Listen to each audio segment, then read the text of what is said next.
আপনি যদি খোদা দিয়ে আল্লাহকে ডাকেন তাহলে আপনি কোন রবকে ডাকলেন এটার পরিচয়টা স্পষ্ট হয় না। খোদার জায়গায় যদি খালেক বলতেন, খোদার জায়গায় রব বা বার বলতেন, আরো অসংখ্য নাম আল্লাহ সুবহানাহু ওয়া তাআলার আছে। যেমন আল্লাহ সুবহানাহু ওয়া তাআলা নিজেই বলেছেন ওয়ালিল্লাহিল আসমাউল হুসনা, শব্দই নাই, কিন্তু খোদা শব্দটা মূলত আরবি না, এটা হচ্ছে উর্দু বা ফার্সি থেকে আসছে। এটা উর্দুর এক বক্তার ব্যক্তির কাছ থেকে শুনেছিলাম যে সেটাকে এইভাবে ব্যক্ত করেছেন যে খোদা মানে হচ্ছে খুদ আ, খুদ মানে নিজে, আ মানে নিজেই চলে আসলেন, এটা হচ্ছে খুদ আ।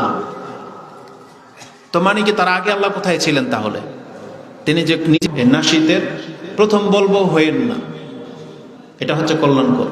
প্রথম বলবো আপনি কাজী নজরুল হইতে হবে জরুরি না, হইেন না, আপনি এই পথটা নিয়েন না, কারণ এটা মধুর হয়, শ্রুতি মধুর হয়, জাজবা চলে আসে, আপনি বলবেন আবেগী হবেন, কিন্তু এতে কোনো কল্যাণ নাই। কারণ যারা নিয়মিত নাশিদ শোনে, গায়, দেখবেন তাদের সাথে কোরআনের একটা বৈপরীত্য আছে, একটা দূরত্ব আছে। যারা নাশিদ শুনে মজা পায় তারা কোরআন শুনবে না। যদি বলেন যে না শোনে, শুনতে পারে, কিন্তু বাস্তবতা তার অস্বীকার করতে পারবেন না। যারা নাশিতে আসক্ত তারা কখনই কোরআনের ধার প্রান্তেও আসে না। যদিও এটা গানের মতো হারাম না, তবে এতে কোনো কল্যাণ নেই। যেই জাজবা আপনার উঠবে, এই জাজবা দিয়ে ইসলাম ইমান কোনো উপকার হবে না, বরং মাঝে মাঝে এমন সব শব্দ ব্যবহার হয়ে যায় যেগুলোতে ক্ষতি আছে। আর বাতিলপন্থী যারা বেদাতি, যারা এই শিল্প গোষ্ঠী নামে পরিচিত, তারাও এটাকে একটা ইনকাম সোর্স হিসেবে নিয়েছে।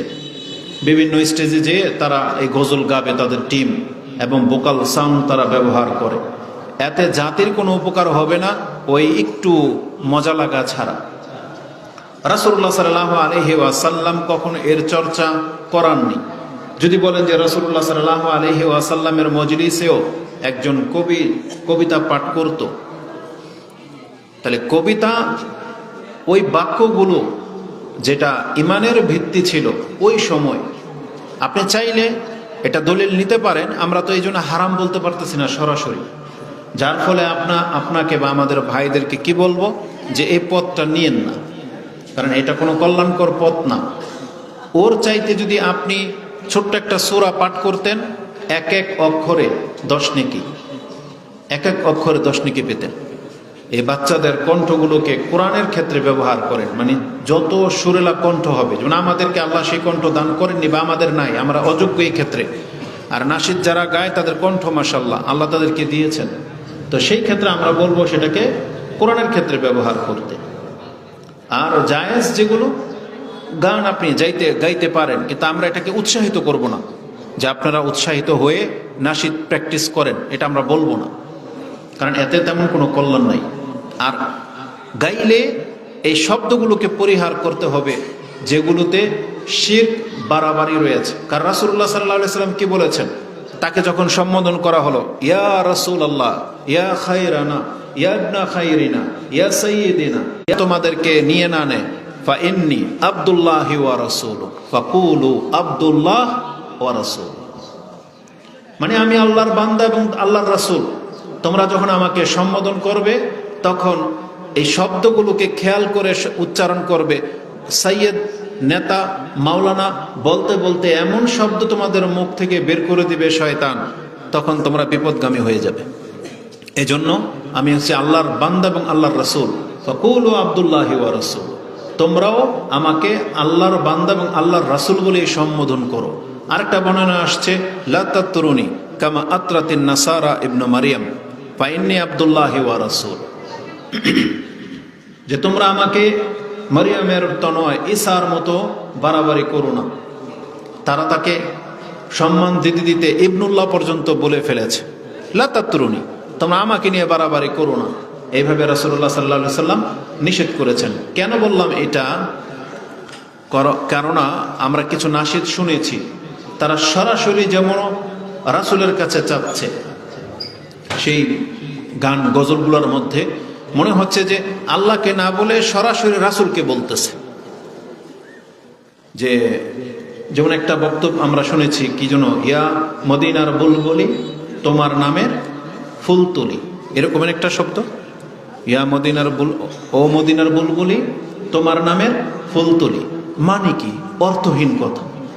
মদিনার বুলবুলি কাকে বুঝিয়েছেন? রাসূলুল্লাহ সাল্লাল্লাহু আলাইহি সাল্লামকে।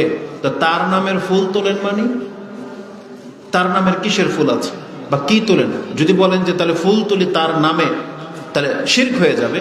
কারণ সব কিছু করতে হয় কার নামে? আল্লাহর নামে। তা এই যে ভাষাগুলা বুঝুক আর না বুঝুক বলে দিচ্ছে যে হে মদিনার বুলবুলি তোমার নামের ফুল তুলি। আরো অনেক কিছু আছে যেগুলো নিয়ে আমরা কথা বলতে চাচ্ছি না। আমরা যেহেতু দিন ধর্ম শিখি এবং শিখাই, এজন্য আমাদের এই জবানটাকে হেফাজত করতে হবে। মানে জবান থেকে এমন কিছু কল্যাণকর কথা যাতে উচ্চারণ হোক, সেটা আপনাকে আল্লাহর সন্তুষ্টি এনে দেবে। আর এমন কোনো বাক্য বা কথা আপনি বের করবেন না, শব্দ চয়ন নিবেন না, যেটাতে বাড়াবাড়ি হয়ে গেলে বা আল্লাহর অসন্তুষ্টির কারণ হয়ে যেতে পারে, শিরকের পর্যায়ে যে চলে যেতে পারে। এজন্য জবানটাকে হেফাজত করতে হবে।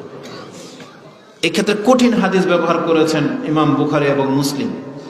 ইমাম বুখারী রাহিমাহুল্লাহ তিনি তার কিতাবুল কাদার বা কিতাবুর রিকাকেও হিফজুল লিসান, জবানের হেফাজত করতে হবে, সেই পর্বে এনেছেন ইন্নাল আবদা লা ইয়াতাকাল্লামু বিকালিমাতিন মিন রিদওয়ানিল্লাহ লা ইউলকিলাহা বালান।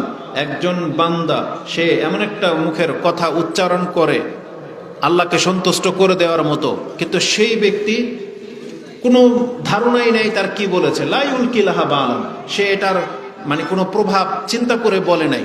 কিন্তু আল্লাহকে যদি সন্তুষ্ট করে দেওয়ার মতন কথা হয়, তাহলে তার এই কথার কারণে তার মর্যাদাকে আল্লাহ এক ধাপ বাড়িয়ে দেন।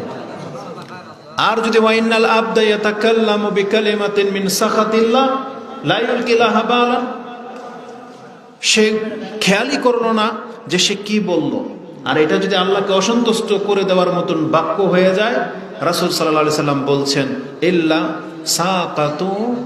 সাকাতুনা ফিন্নার, তাহলে সে ওই জাহান্নামে পড়বে এবং নিচের দিকে যেতেই থাকবে, শুধু একটা মুখের কথার কারণে। তাই জন্য এই হিফজুল লিসান খুব মারাত্মক। এই জবানকে কন্ট্রোল করতে হবে। তা আমরা বলবো, যদি আমাদের কোনো বাচ্চাকে আমরা নাশিদ শিখাই, এই খোদা শব্দটা পরিহার করতে। খোদা শব্দটা আল্লাহর নাম, এটা উর্দুরা ব্যবহার করে, বিশেষ করে যাদের কোনো ওই আকীদার জ্ঞান নাই, তারা ফার্সি থেকে শিখেছে। আর শব্দটা হচ্ছে একবারে মানে ওই কবিতার শব্দ, তো এজন্য তারা খোদা শব্দটাকে বেশি ব্যবহার করে। কিন্তু আমরা করব না, আমাদেরকে এখান থেকে বেঁচে থাকা উচিত। আল্লাহ আমাদেরকে বোঝার এবং সে অনুযায়ী আমল করার তৌফিক দান করুন। আমিন।